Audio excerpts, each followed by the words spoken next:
aman di dalam bagaimana saudara menjalani hidup ini.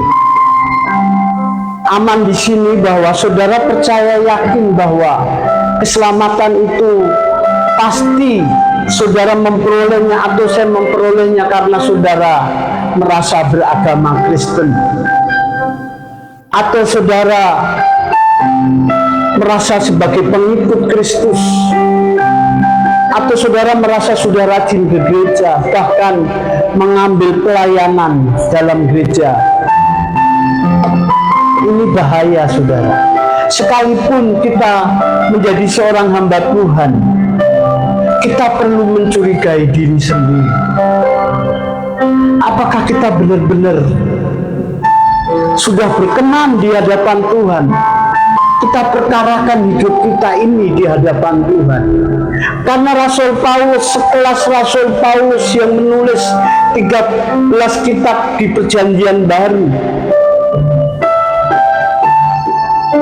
Rasul yang dipakai Tuhan membangkitkan orang mati, menyembuhkan orang sakit, pernah naik ke tingkat 3 surga. Sapu tangannya bisa menyembuhkan orang, tapi dia mencurigai dirinya sendiri. 1 Korintus 9 ayat 27. Aku melatih tubuhku, jangan sampai aku memberitakan Injil, saya sendiri ditolak. Ini setelah Rasul Paulus.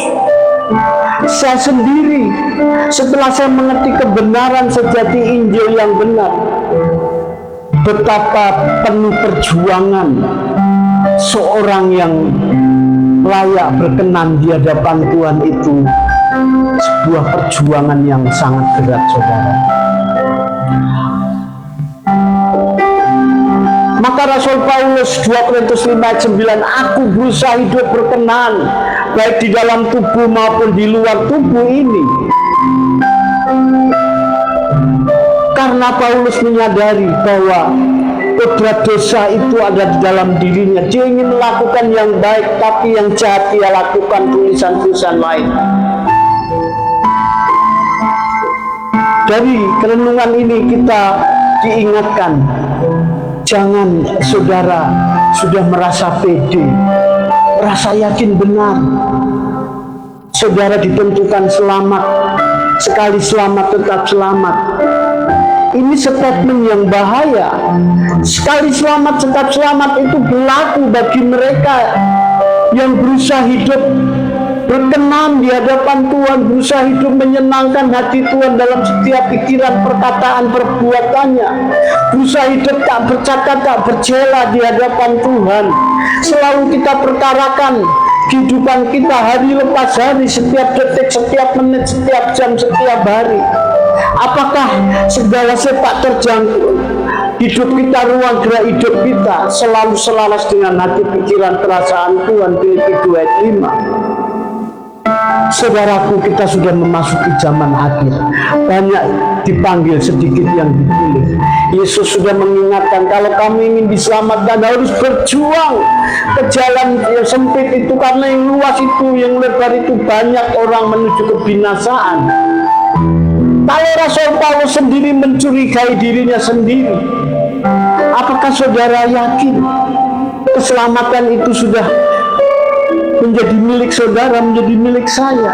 Maka melalui renungan singkat ini saja, saudara berjuang, saya juga berjuang. Bagaimana kehidupan sehari-hari kita, kehidupan keluarga kita, pelayanan kita, dimanapun kita berada, harus bisa menjadi saksi Kristus, menjadi surat terbuka bagi Kristus. Bagaimana segala ruang gerak kita, perkataan, perbuatan kita tidak melukai hati sesamanya, apalagi berkhianat, tidak mungkin. Saudaraku yang dikasihi Tuhan, bahwa kehidupan yang berkenan itu sebuah perjuangan. Jadi tema saya tadi, saya katakan, jangan merasa aman, saya sendiri berjuang hari lepas hari. Bagaimana saya menjadi pribadi yang dikehendaki Tuhan, menjadi pribadi yang berkenan sampai akhir hidup saya. Rasul Paulus mengingatkan, dia mengakhiri pertandingan dengan baik. Melalui kebenaran firman Tuhan ini, mari kita terus berjuang. bagaimana hidup kita bisa menjadi berkat bagi orang dekat kita, dari keluarga, menjadi berkat bagi sesama kita, orang-orang yang bisa memanusiakan terhadap sesamanya, orang-orang yang beres dengan keuangan, orang-orang yang bisa memanusiakan, memiliki kasih, memiliki hati yang takut akan Tuhan. Saya jamin orang tadi tidak akan mau kompromi dengan dosa.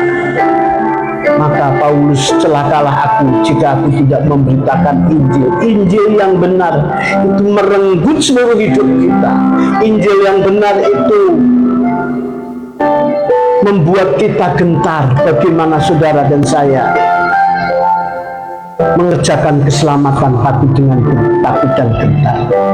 Biarlah renungan ini memberkati saudara dan saya. Salam, terima kasih. Tuhan Yesus memberkati.